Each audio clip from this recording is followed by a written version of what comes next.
സംസ്ഥാനത്ത് ചിലയിടങ്ങളിൽ ശക്തമായ മഴയ്ക്ക് സാധ്യത. ഇന്ന് 5 ജില്ലകളിൽ മഞ്ഞ മുന്നറിയിപ്പ് പ്രഖ്യാപിച്ചു. പത്തനംതിട്ട, ഇടുക്കി, പാലക്കാട്, മലപ്പുറം, വയനാട് ജില്ലകളിലാണ് മഞ്ഞ മുന്നറിയിപ്പുള്ളത്. തീരദേശ മേഖലയിൽ ജാഗ്രതാ നിർദ്ദേശം പുറപ്പെടുവിച്ചിട്ടുണ്ട്. കേരള, ലക്ഷദ്വീപ് തീരങ്ങളിൽ ഞായറാഴ്ച വരെ മത്സ്യബന്ധനത്തിന് പോകാൻ പാടില്ല എന്ന കാലാവസ്ഥാ വകുപ്പ് മുന്നറിയിപ്പ് നൽകി.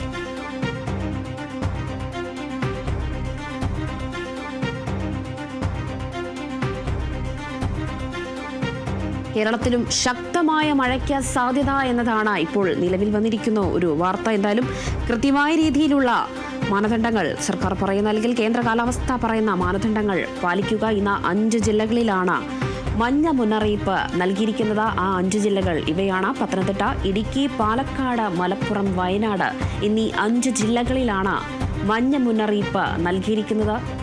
വരും മണിക്കൂറുകളിലാണ് മറ്റു ജില്ലകളിലേക്ക് മഞ്ഞ മുന്നറിയിപ്പ് നൽകിയിട്ടുണ്ടോ എന്നൊരു കാര്യത്തിൽ വ്യക്തത വരും. എന്തായാലും ഇപ്പോൾ നിലവിൽ 5 ജില്ലകൾക്കാണ് മഞ്ഞ മുന്നറിയിപ്പ് അഥവാ യെല്ലോ അലർട്ട് നൽകിയിരിക്കുന്നത്. തീരദേശ മേഖലയിൽ ജാഗ്രതാ നിർദ്ദേശം പുറപ്പെടുവിച്ചിട്ടുണ്ട്.